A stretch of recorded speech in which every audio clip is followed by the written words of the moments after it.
तेते पांव पसारिए जेती लंबी सौर।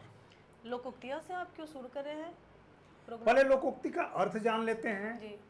इस लोकोक्ति का अर्थ है, इस मुहावरा का अर्थ है कि आदमी को उतना ही पाँव, अगर कोई आदमी सोया हुआ हो तो उतना ही पाँव पसारना चाहिए जितनी की लंबी उसकी चादर होती है। हाँ। विशेष अर्थ इसका यह है कि आदमी को अपने सामर्थ्य के हिसाब से ही जो है कर्ज लेना चाहिए, सामर्थ्य के हिसाब से भी काम करना चाहिए, सामर्थ्य से बाहर जाकर के काम नहीं करना चाहिए। ऐसी लोकोक्ति हमारे यहाँ, हमारे देश में प्रचलित है। हाँ, ये तो है कि आदमी को अपने औकात के अंदर ही, अपनी जितनी सामर्थ्य है उसी के अंदर ही काम करना चाहिए।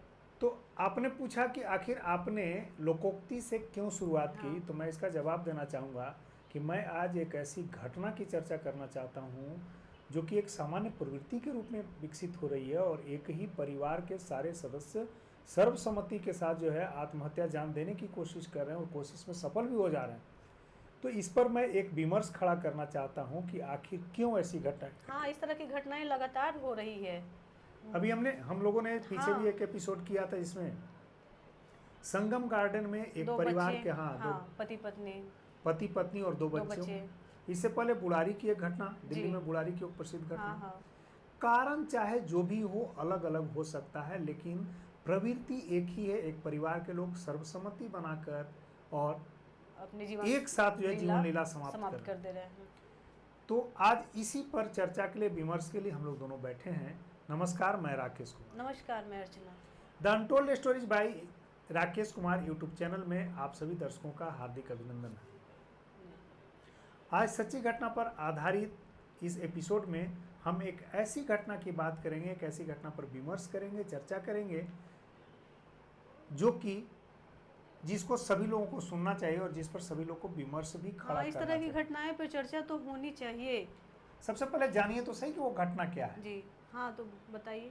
घटना मंगलवार की है, 27 मई 2025 की है और पंचकूला जो है, चंडीगढ़ में एक जगह होता है, चंडीगढ़ के पास ही एक जगह है पंचकूला। हाँ, ये घटना बहुत दर्दनाक हुई वहाँ है। सेक्टर 27 में एक ही परिवार के 7 लोग जिसमें 3 पीढ़ियाँ थी जी, उन लोगों ने अपनी जीवन लीला को समाप्त कर दिया।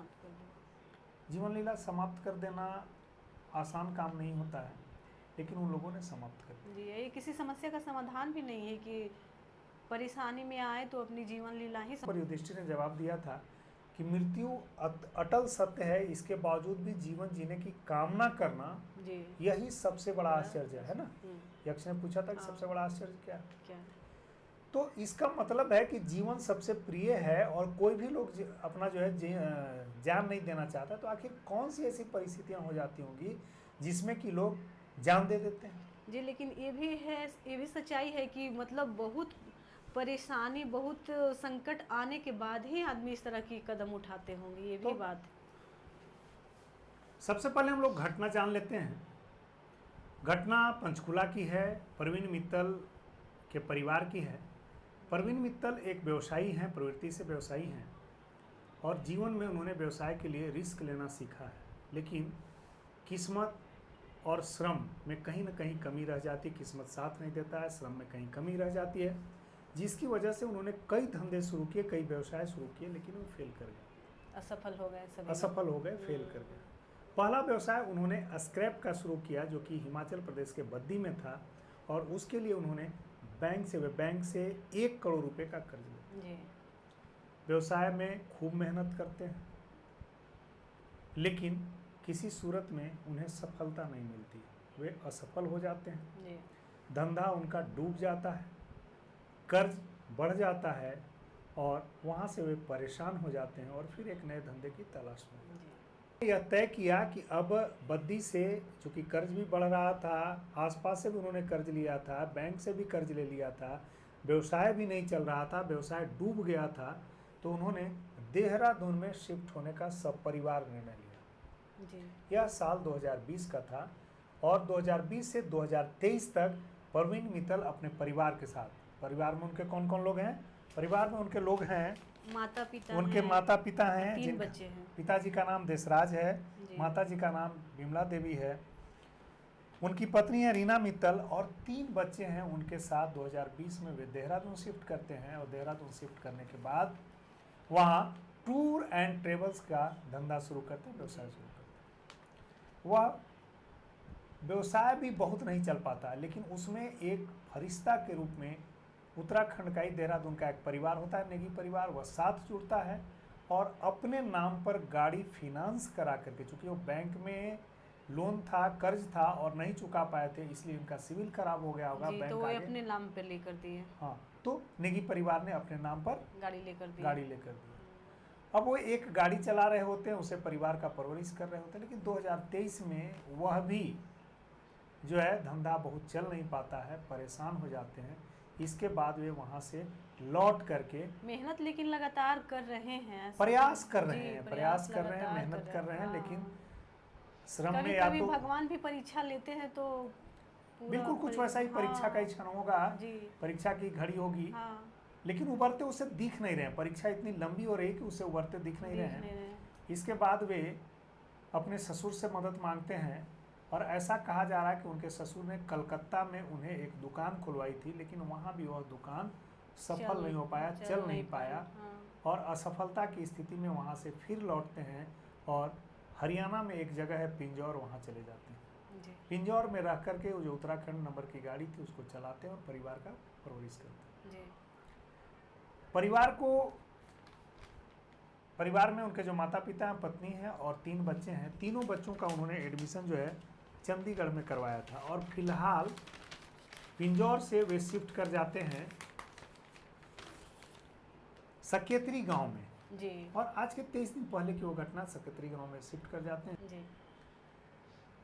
3 दिन पहले यानी मंगलवार को वे मकान मालिक से कह करके जाते हैं कि हम लोग गांव जा रहे हैं और पीछे यह परिवार हिसार का होता है, हिसार का रहने वाला होता है, लेकिन 15 साल पहले पंचकुला शिफ्ट करता है व्यवसाय के बिजनेस के हिसाब से, परिवार को बेहतर परवरिश देने के हिसाब से। कहा यह जा रहा है कि उस दिन जो मंगलवार को वहाँ सकेतरी गांव से जो निकले थे, पंचकुला पहुँचे थे, बाबा बागेश्वर धाम की कथा चल रही थी, वहाँ वे गए थे जी।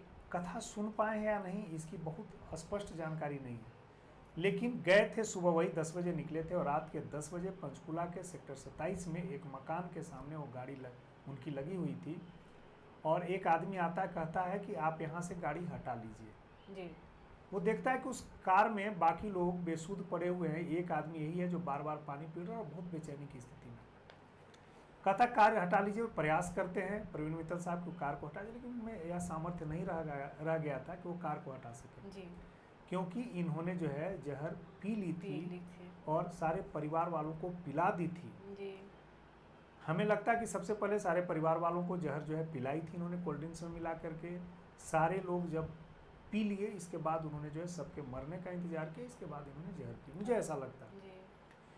जब उनसे गाड़ी नहीं हटती है तो अब लड़का कहता है कि चलिए मैं गाड़ी हटा देता हूँ, गाड़ी मैं आगे लगा देता हूँ, लेकिन ये बेचैन हो जाते हैं, गाड़ी से उतरते हैं, कहते हैं जब वो लड़का भीतर जाता है तो अवाक रह जाता है, एक अजीब तरह की बदबू थी जी।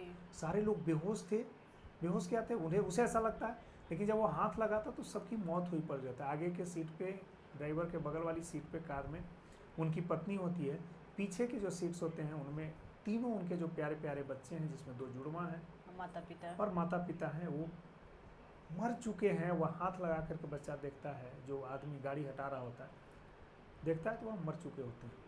प्रवीण मित्तल से पूछता कि आप क्या बात है, तो बताते हैं कि देखो हम लोग कर्ज में इतना डूब चुके थे कि अब जो है जीवन जीना संभव नहीं था, इसलिए हम लोगों ने जो है आत्महत्या कर लिया, हम लोगों ने जहर पी लिया, एक साथ जहर पी लिया। प्रवीण वह आदमी घबरा जाता है, घबराने के बाद उनसे पूछता है कि आपने ऐसा क्यों किया, और वो पुलिस को फ़ोन करता है, लोगों को बुलाता है और इन्हें जो है ये भी बताते हैं कि मैं भी अब कुछ देर का मेहमान हूँ, मैं भी बचने वाला नहीं हूँ, लेकिन पुलिस आती है, पुलिस लाने के बाद इन लोगों को जो है एक निजी अस्पताल में ले जाती है। निजी अस्पताल में जाते ही जो है 6 के 6 को मृत घोषित कर दिया जाता है। एक प्रवीण मित्तल जो है एक अस्पताल से दूसरे अस्पताल में बेहतर इलाज के लिए इसके दौरान कई तरह के व्यवसाय किए, कई तरह के प्रयास किए, लेकिन कहीं भी सफलता नहीं मिली। देखिए सफलता नहीं मिली, एक के बाद एक व्यवसाय बदलते रहे, उसमें सफलता में नहीं मिली, लेकिन इस तरह की समस्या का ये समाधान नहीं है कि अपने जीवन लीला को ही इस तरह से खत्म कर दे। लेकिन जीवन लीला खत्म, हाँ, शुरुआत में होता क्या है, जीवन लीला खत्म करने का जो निर्णय लेना वो भी सर्वसम्मति से पूरे परिवार के साथ निर्णय लेना, यह अपने आप में एक मतलब ऐसी स्थिति बनती होगी जो निर्णय लेना, डिसीजन लेना आसान नहीं होता होगा। जी। तो शुरुआत में होता क्या भारत के समाज में कि आप अपने परिवार वाले शुरुआत में तो मदद करते हैं, जैसी स्थिति खराब होती जाती है फिर सब लोग धीरे धीरे दूरी बना लेते हैं, मुंह हाँ मोड़ ये लेते तो हैं। है, लेकिन आपको नेक सलाह देने वाले, साथ में खड़े रहने वाले लोग मिल जाते हैं। जी हाँ, कभी कभी ऐसा होता है कि किसी का सलाह भगवान की सलाह की तरह होता है और आदमी मान लेता है और उस पर फिर तरक्की करते हैं। ऐसा नहीं है कि सारे की सलाह लेकिन लेकिन जब कोई व्यक्ति सलाह लेने जाए तब तो कोई सलाह देगा। हाँ ये होता क्या है कि रहीम ने कहा है कि रहीमन निजमन की व्यथा मन ही राखे गोए, सुन इठलहन लोकसभा बांटी न ली है कोई। जी। रहीम कहते हैं कि आपकी अगर व्यथा है, कोई कष्ट में आप हैं, तो उसको मन में गो करके रखिए, क्योंकि अगर आप किसी दूसरे को सुनाने जाएंगे तो कोई बांट तो नहीं लेता, बल्कि और लोग हंसते हैं और कटाक्ष करते हैं। तो कुछ ऐसी ही प्रवृत्ति मैं तो जो है, इससे सहमत नहीं हूँ। बिल्कुल आप सहमत ना हो, लेकिन परवीन मित्तल साहब जो है इस बात से पक्का सहमत होंगे, इसीलिए वो कहीं किसी के पास सलाह लेने नहीं गए। साहब ने प्रयास बहुत किया, बद्दी में उन्होंने स्क्रैप की फैक्ट्री डाली और उसी दौरान जो है बैंक से इन्होंने 1 करोड़ रुपए का कर्ज लिया था। व्यवसाय डूब गया, लेकिन कर्ज बढ़ता गया और वह कर्ज आज के समय में बढ़कर के 20 करोड़ हो गया था। जी। बैंक वालों ने कार्रवाइयाँ की, बैंक वाले बड़े लोगों पर तो बहुत कार्रवाइयाँ करते हैं, विजय माल्या लेकर के गायब हो गए, आज तक बहुत बड़ी कार्रवाई नहीं हुई और पूरे ऐस मौज के साथ जीवन जी रहे हैं। लेकिन यहाँ पर क्या होता है कि इन पर जो है कार्रवाइयाँ की जाती है, इनका जो स्क्रैप का फैक्ट्री है बद्दी का, वह बैंक नीलाम कर देती है, 3 गाड़ियाँ नीलाम कर देती है, इसके अलावा 2 फ्लैट्स नीलाम कर देती है। ये सारे तरफ से, चारों तरफ से घिर चुके थे और इन्हें लगता था कि अब कर्ज का बोझ जो है जीवन पर भारी हो गया और जीवन को चलाना अब संभव नहीं है।